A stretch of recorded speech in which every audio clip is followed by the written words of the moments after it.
sa atong presensya si Attorney Arif Aquino. Salamat, Attorney, for your presence.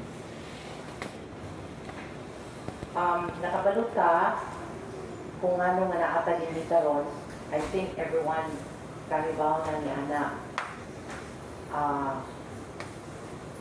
Sa lipatan mo sugod sa atong formal nga panag-meeting, ako alang pangutanon ang pamilya ni El Sharif kung naabay sa present karon nga mga staff sa Doña Maria, naabay gusto ninyo nga naadre nga wala karon diri. Kuan, ang ga-admit kid sa akong anak is si Dr. Mir. Wala siya.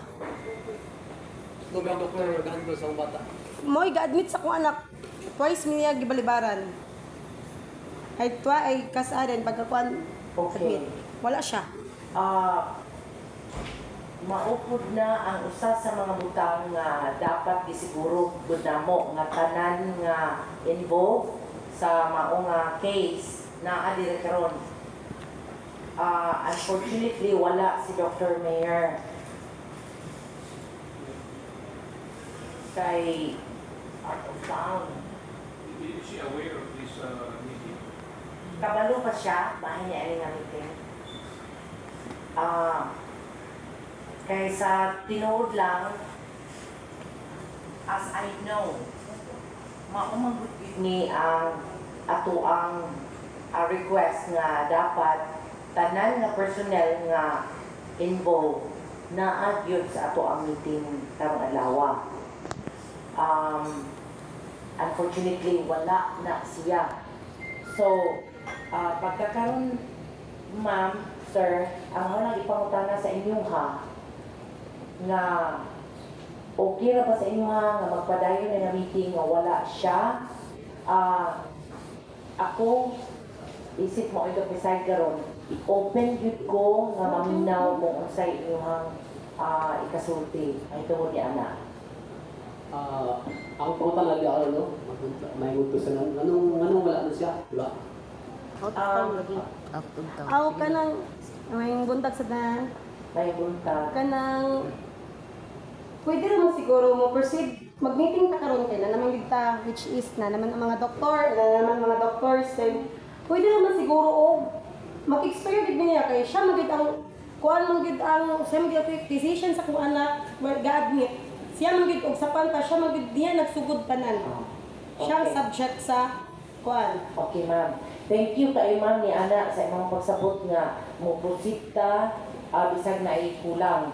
Pero take note nga secretariat o sa ato adiri nga kinahanglan Attorney Art kinahanglan binato nga i-meet sa lahi nga higayon kauban nilang sa family ni El Sharif si Dr. Mayer. Okay, daghan kayong salamat sa inyong pagsabot. At this point, taas na makaita o delay. Mangayo po po di ay o dispensa sa dilatar sa ato ang pagsugod sa meeting. Daghang salamat sa inyong pagsabot. Aron dili na madugay,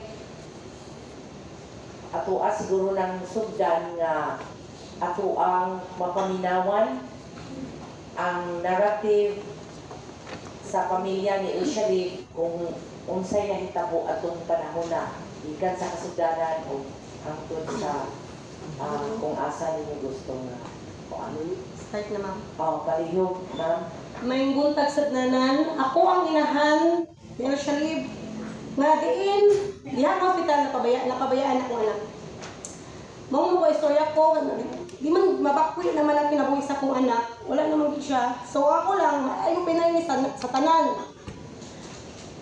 Anang punta ay anang March 3, birthday sa ako ang ayan. Which is nakidula pa akong anak ato.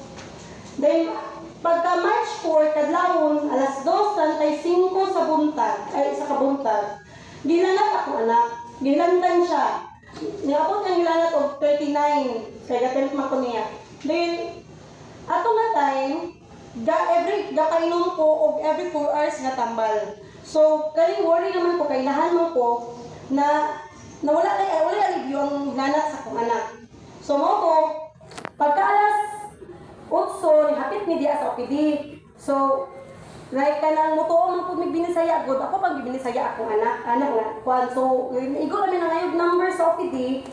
Dayon ni gipahilot ako akong anak sa akong lola kay mutuo man mi anak kay di mo pud ay maulan pud akong anak. So ato na tayo net okay na kuan na pero ang iyang anak sige gyapon tag 39.8, 39.7 wala gyapon siya alivyo. So pagka by alas 2 sa hapon, ning balik mi diya sa OPD, nagpa-check up mi.